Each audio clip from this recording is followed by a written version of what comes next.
हे नाथ, भूत भावन भोलेनाथ के आयु का खंडन करने वाला वह कोई दूसरा नहीं बल्कि आपके ही चरणों का एक दास है प्रभु। शिव धनुष तोड़ने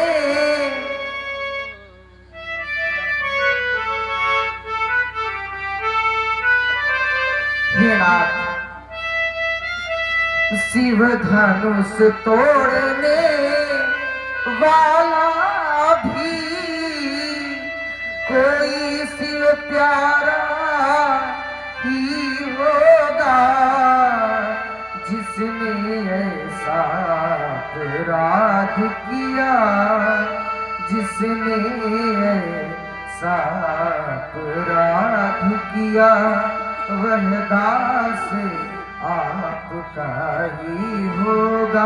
नाथ शंभु धनभंज निहारा, कोई है क्यों एक दास तुम्हारा प्रभु, वो कोई दूसरा नहीं बल्कि आपके चरणों का एक दास है।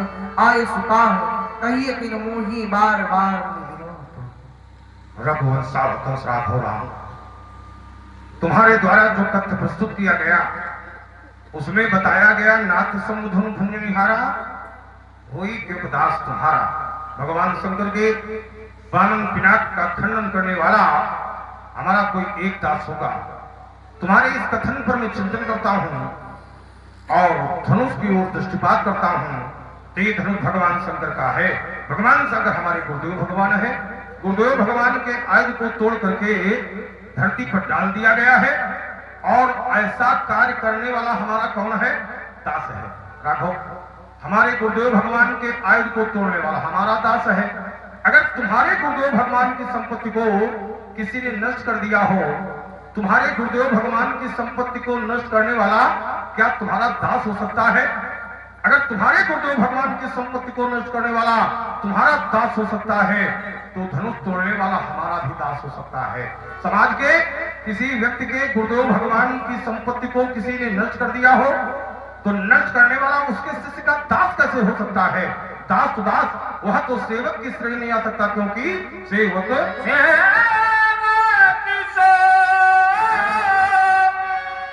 जो करे सबका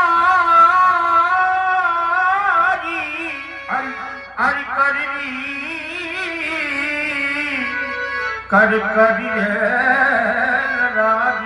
क्योंकि सेवक वह होता है जो सेवा के कार्य करता है। क्या कुछ सेवा का कार्य नहीं किया है, अरि का कार्य किया है तो मेरे सामने आवे, स्पष्ट रूप से बतावे धनुष मैंने तोड़ा है और मुझसे लाई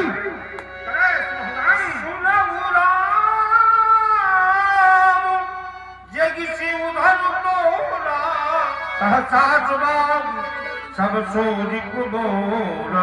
राम अपने संबंध हो खोल कर सुन लो। जिसने पतित पावन धोत धामन भगवान शंकर के पावन विनाश का खंडन किया है, उमाईस्मती नगरी के नेपाल कनक के पौत्र कृतवीर के पुत्र कार्तवीर अर्जुन के समान मेरा शत्रु है। तो आयुष्का में क्या क्या है राज बता दो, सुना दो। राम के लिए परशुराम की कौन सी आयुष है?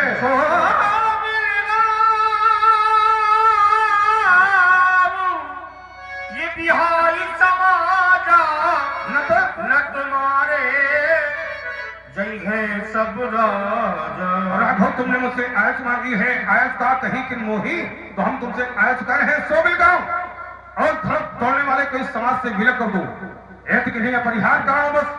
वह धर्म तोड़ने वाला इस समाज का परित्याग नहीं कर सकता, इस समाज ही उसका परित्याग कर दे। नहीं तो मैंने निर्णय लिया है न तुम्हारे जन है सब राजा, ये मेरी स्पष्ट घोषणा है। सुनी मुनि बचन लखन मुस्काने बोले परस धरहि अपमाने। और प्रभावित हुए आप हैं अंगद अग्निहोत्री जी, असोथा निवासी। आपकी ओर से 21 रुपए भार्गव परशुराम जी के श्री चरणों में प्रदान किए गए हैं। और आप हैं अनिरुद्ध, असोथा निवासी हैं आप भी। आपकी ओर से 25 रुपए श्री रामचंद्र जी के चरणों में और 25 रुपए भार्गव परशुराम जी के श्री चरणों में प्रदान किए गए हैं। भैया जी को बहुत बहुत धन्यवाद। साधुवाद। महात्मा जी के द्वारा कई हुए वचनों को समाज में उपस्थित विज्ञजनों ने भली भांति सुन किया। आपके द्वारा कहा गया जिसने शिव धनुष का खंडन किया है वो समाज से पृथक हो जाए, और एक विकल्प दिया गया यदि ऐसा ना हुआ तो यहाँ पर उपस्थित सारे राजा मारे जाएंगे। वैसे नियम ये कहता है कि अपराध सिद्ध हो जाए और अपराधी सिद्ध हो जाए तब दंड देना चाहिए, लेकिन यहां पर न तो अपराध सिद्ध हुआ है न अपराधी सिद्ध हुआ है और दंड की घोषणा हो गई, सारे राजा मारे जाएंगे। और न्याय दर्शन ये भी कहता है कि पहले तो दंडाधिकारी पता लगाए कि दोषी कौन है, और यदि पता न चले तो भले एक दोषी छूट जाए लेकिन कभी किसी निर्दोष को दंड नहीं देना चाहिए। क्यों? यदि दोषी छूट भी जाएगा तो परमात्मा के न्याय चक्र से नहीं बचेगा। शुभ और अशुभ कर्म अनुहारी ईश दे फल हृदय विचारी, परमात्मा विचार करके फल देता ही है। अस्तु, जब पता चल जाए धनुष तोड़ने वाला कौन है दंड की घोषणा तभी हो, लेकिन अगर वो पृथक नहीं हुआ तो और अनिश्चित हो जाएगा, और जब और अनिश्चित हो जाएगा तब सारे राजा मारे जाएंगे। तो हमें तो यही लगता है कि राजाओं का समय अच्छा नहीं है। चले थे धनुष टूटेगा, विवाह होगा, विवाह तो हुआ नहीं।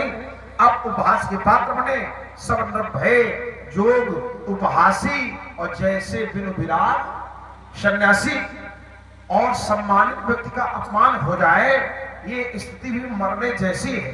तो राजाओं की जो स्थिति है यहाँ पर वो मरने जैसी तो हो चुकी है, अब बाकी क्या है, बस मरना बाकी है। तो हमें लगता है जितना बाकी है वो ये पूरा कर देंगे। कह रहे न तो मारे जी हैं सब राजा। जानना चाहते हैं धनुष तोड़ने वाला कौन। हमारे प्रभु ने उत्तर किया, होई क्यों एक दास तुम्हारा, कोई एक आपका दास होगा। कोई सामान हो सकता है पर कोई एक सदैव विशेष हुआ करता है। माता अम्बा पार्वती भगवान शंकर से कहती हैं, नर सहस्त्रमौ सुनो पुरारी, को एक होई धर्मधारी, धर्मशील कोटिकमा कोई, विषय विमुख विरागरत होई, कोटि विरक्त मत शुद्ध कहाई, सम्यक ज्ञान सकृत को लहाई, तिन सहस्त्रमौ सब सुखानी, दुर्लभ ब्रह्मलीन विज्ञानी, और सबते सो दुर्लभ सुराया, राम भगति रत गत मदमाया। आपने इस प्रार्थना पत्र को भी अस्वीकृत कर दिया। आपने कहा दास नहीं है, सुनो राम जय श्रीधर तोड़ा, सहस भाव संसोर मोरा, वो मेरा सहस्त्र भाव का समान रिपु है। एक और देखता हूं ममता।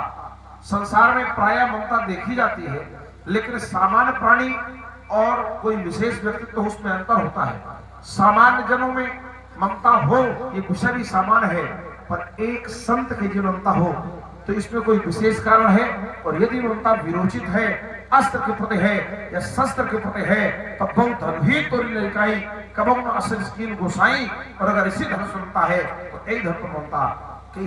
राजकुमार लक्ष्मण, तुम्हारा पहला बिंदु है कि पहले तो अपराध सिद्ध हो, दूसरा फिर अपराधी सिद्ध हो। तो न तो अपराध सिद्ध है कि धनुष तोड़ करके उसने अपराध किया है, और न अपराधी सिद्ध है, दोनों सिद्ध हैं। यहां जो धनुष तोड़ा गया है ये धनुष किसका है? भगवान शंकर का। हमारे पास जो धनुष है ये भगवान विष्णु का धनुष है। इन्हें द्वय धनुषी श्रेष्ठे दिव्य लोका भी पूजते, लोक लोकांतर में दोनों धनुष पूजनीय। ठीक, अब भगवान की पूजनीय वस्तु का अगर कोई विनाश करता है, कोई नष्ट करता है, तो यह अपराध है कि नहीं? और आइए, जबकि यह धनुष जो तोड़वाया गया है, देवरात दिखा तो निमेर ज्येष्ठो महीपति न्यासोयम तस् भगवन दत्ते हस्तो महात्मना। राजा जनक के पूर्वज देवरात को न्यास के रूप में दिया गया था। न्यास माने होता है धरोहर। जो वस्तु जिसके यहाँ धरोहर के रूप में होती है वह व्यक्ति क्या उसको नष्ट करवा सकता है? नष्ट करवाने का अधिकार है। अगर नष्ट करवाता है तो करवाने वाला करने वाला ये दोनों अपराधी की श्रेणी में आती है। दोनों अपराधी हैं। और आइए तीसरे भी अपराधी होते हैं। तो इसलिए धनुष तोड़ने वाले ने धनुष को तोड़ करके अपराध किया है, ये सिद्ध हो गया है। और जब अपराध किया है तो अपराधी सिद्ध है। और उसकी जानकारी हमें करनी कि धनुष तोड़ा किसने है, उसके अन्वेषण में लगा हूं। और आइए राजकुमार लक्ष्मण, यहां पर तुमने एक बिंदु रखा कि राजाओं का समय अच्छा नहीं है, क्योंकि न तुम्हारे जिन है सब राजा, राजाओं का समय अच्छा नहीं है। आए थे विवाह करने और यहां मारने की घोषणा हो गई है।